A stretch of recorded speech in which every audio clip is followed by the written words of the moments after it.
All righty. There we go. All right, we're all set. All right, so thank you, everyone. Thank you, Brant, for joining us. This is going to be our second interview with the Fire player for this season for 2020. My name is Lee. I'm back again. And this time I got BRANDT BRONICO with us. So, Brant, how are you Doing well, man. Just soaking up the weather.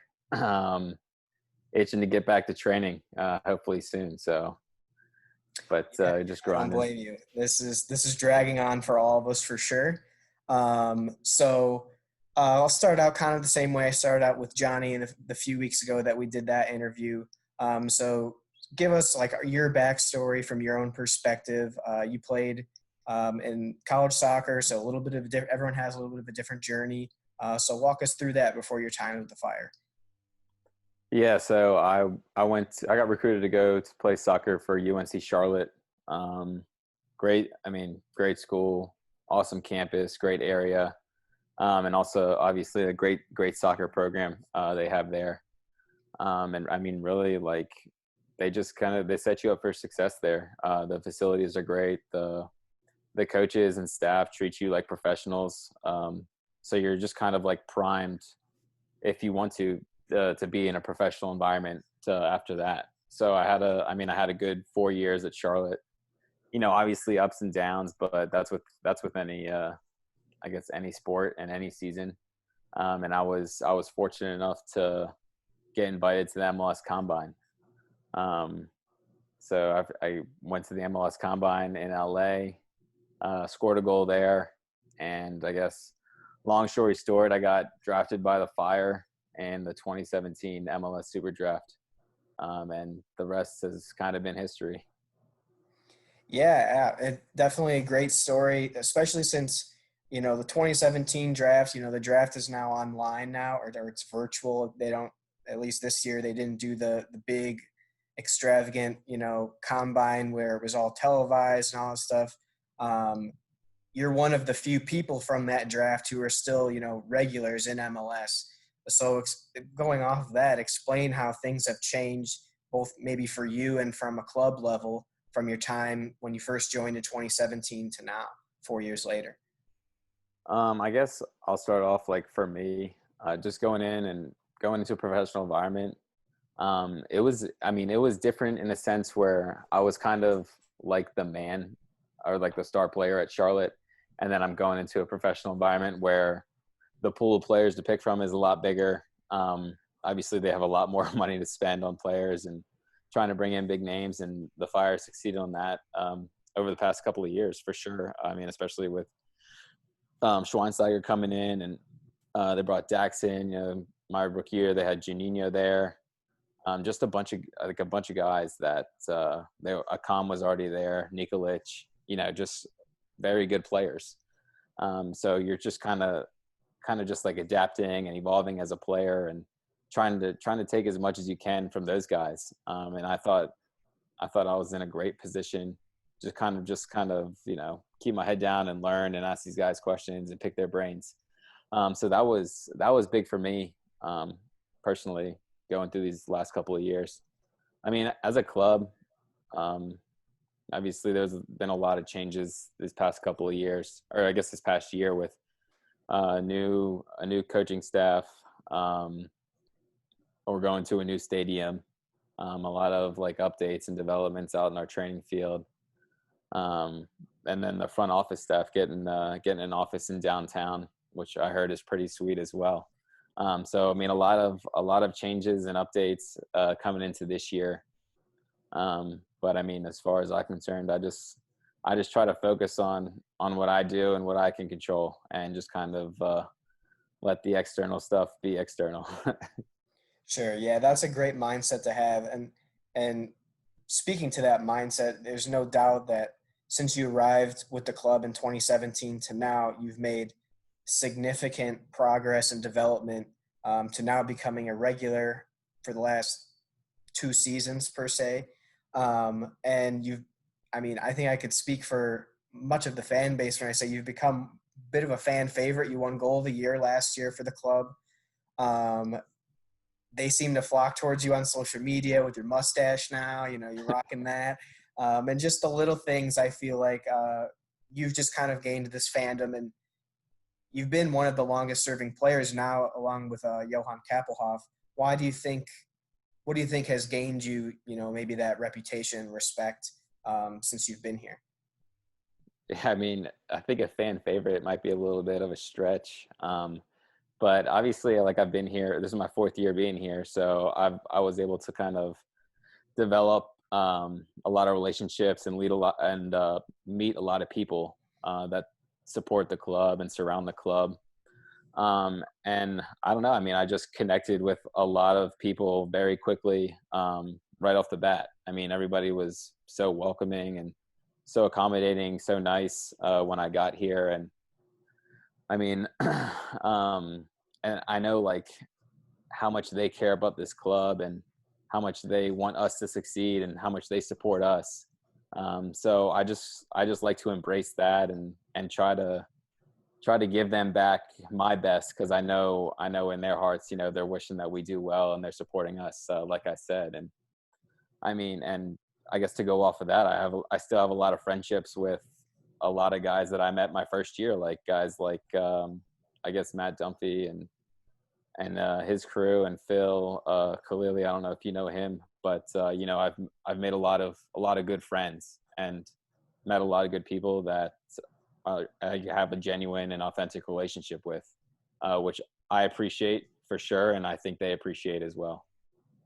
Absolutely. I'm surprised I didn't hear any grind set as part of your answer, because I think a lot of the fans respect your grind set, and we like that. We attribute that to you. Hardworking. It's obviously worked over the years. You've become a regular with this team. Scored a couple goals as well.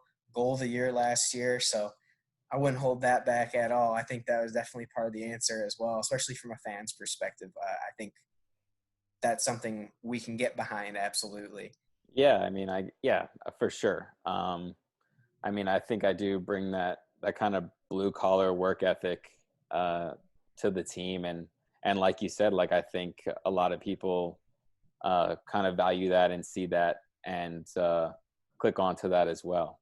So I think everybody's got a little bit of at least a little bit of a grind set in themselves, and I hope I can kind of make them realize that you know you can grind anywhere. Like it doesn't have to be in soccer. Like it can be at your job. It can be when you're making dinner. As long as you just doing it to the best of your ability. That's what the grind set is truly about. Absolutely. Yeah. Words of wisdom for sure. For everyone out there listening. So that's kind of also a good segue into your role with the team now and how it's kind of evolved through your 4 seasons. Towards the end of last season, you started playing a little bit of right back, where you're traditionally play in the center of the field. And we've seen you start there both games for this season before all this coronavirus stuff started. What has that transition been like? I know you've kind of you've kind of undergone it with 2 different coaches. So, maybe what are some things that have differed through that transition with what they teach you? What's that transition overall been like for you? Yeah, I wouldn't really. I guess I wouldn't really call it like a transition. I mean, I'm still a midfielder, like, but I guess like I said, like I'll do whatever the team needs me to do. Like if they need me to play right back, I'll go play right back, and it is definitely different than center mid. And I've played there maybe 7 or 8 games, and I just started last June, so it's a lot different in a sense, especially doing it under 2 coaches. Maybe last year, I had a little more. There was a little more help with 2 holding midfielders, whereas this year, we kind of have 2 8s, so the Yeah. guys are up the field a little more when I get isolated. So I mean, that's a little different. That's a big adjustment, obviously, um, along with just it being a completely new position to me. But like I said, like at the end of the day, like I'm just gonna play wherever the team needs me to play, and as long as I'm on the field, I'm happy. So that's the biggest thing. Great. Well, that's a great mind, especially with the team kind of lacking in terms of depth in that position this year. That was kind of one position they didn't really address frankly. But, going into, since we're talking about positional things, the league just announced that teams can return to small-sided trainings. I think does that include you guys? And if so, what does the coaching staff have planned in terms of preparing you, whether it's as on an individual basis or a positional basis, going into these first sessions after all of this hiatus?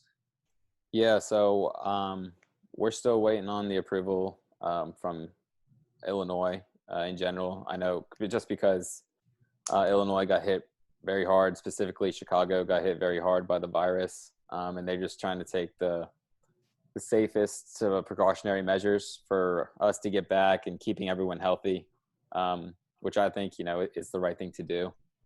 But I guess when we do get back, I assume it's obviously going to be individual training. So I think it's just going to be more about getting touches on the ball and technique, and just honestly just kind of being around the ball in a more of an organized setting.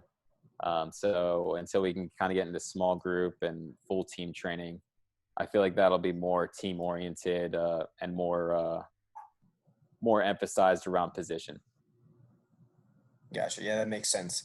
And then during these past few months where you guys haven't been able to train in a team environment or even group environments, has the club made or the coaching staff, I should say, like programs for you to follow for fitness wise, or have you guys kind of been on your own with that?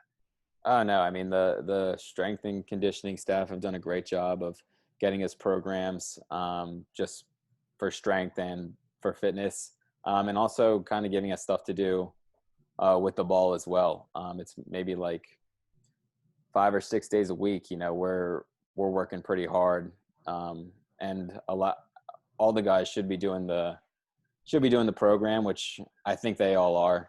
So we can use that to our advantage for when we do get back to playing. Sounds good. Yeah. Well, that's great to hear, especially from a fan base perspective, to know that, they're going above and beyond to make sure you guys are getting what you need in terms of workout plans and whatnot, to keep you guys fit and, ready at a moment's notice to jump back into training. So that's obviously good to hear. And then moving away from some of the bigger picture questions to maybe some more just miscellaneous ones. You've been in the league 4 years or 4 seasons now. What has been the hardest place to go and play? And then on the contrary, maybe the funnest place to travel in terms of demographics or, road trip experience, whatnot. Yeah, I think one of the toughest places to play is, I think Seattle is a pretty tough place to play. You're on turf. They have 50,000 plus fans in there, so you can barely hear anything. And they also have been MLS Cup champions multiple times in the past couple of years. So, I mean, you put those 3 things together, and also, I mean, it's like a 4-hour flight to get over there. So you put all those things together. I think that's a tough place to play, as far as my opinion goes for it. Some of the more fun places to go, I think just for me personally, it kind of has to do with my family that can go there, or like my fiance's family that can travel there. So maybe like Dallas and Atlanta, because I get to play in front of all them, and I get to see all them after the game, which is nice. So I think those 2 places are probably my 2 favorite places to go and play, just because I can see all those people. Yeah, Seattle, I can only imagine. I was actually supposed to go with my buddies for, just sort of like a vacation getaway sort of thing. Corona canceled all that. We're going to see a game at CenturyLink. I can only imagine playing there in that atmosphere. I can only imagine how challenging it would be. And then one last question would be, for you personally, I mean, this could be on the field and off the field. What goals do you have for yourself? What goals does the team have, short-term and long-term? I know off the field you're engaged now. You recently got your master's degree as well, Southern New Hampshire. Is that right? Yeah, that's correct. So, on the field, off the field, what short-term, long-term goals do you have for yourself and maybe even for the club?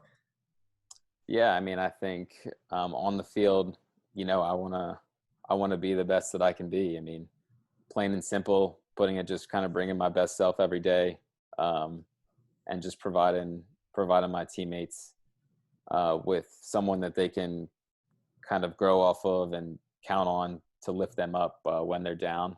Um, I guess more tangible things. Maybe I definitely, I want to win MLS Cup. I want to win the U.S. Open Cup, and I want to get at least a U.S. Men's National Team cap down the line. So, and maybe even play in a World Cup game. Who knows? But that's kind of what I set my eyes on. And off the field, it's kind of just using your time to set yourself up for life after soccer. Hopefully that's not for another 10 to 12 years for me. But you never know. So it's always good to be prepared and with a master's degree and giving you options after soccer as well. And I guess also, my fiance and I are planning on getting married this year. So hopefully the virus doesn't ruin that. But getting married Let's hope in not. December. Let's hope Yeah. I can only imagine going through all that planning and having to push it back or something like that. But Yeah, exactly. definitely So, good answers across fingers the board, crossed. though. Yeah, good answers across the board, though. Best of luck to you guys this year. We hope to see, whether it be on TV in a neutral site or something. We just want to see something this year. Yeah, seriously. But we're looking forward to getting back to something this year for 2020 with the Fire. But thank you for your time. Everyone can go follow Brant on Twitter, BronnyBro13. Quick plug there for him. We're actually going to post this once it's all edited and stuff. It will be on Twitter, Facebook, and our YouTube page for Fire Nation Shy. So you can go check it out there. But Brant, any last thoughts? Stay positive and keep grinding. Grind set. There you go. Words of the wisdom. Well, thank you, Brant. Have a good weekend, and we hope to see you on the field soon. Yes, sir. It's been a pleasure, Lee. Thank you, man.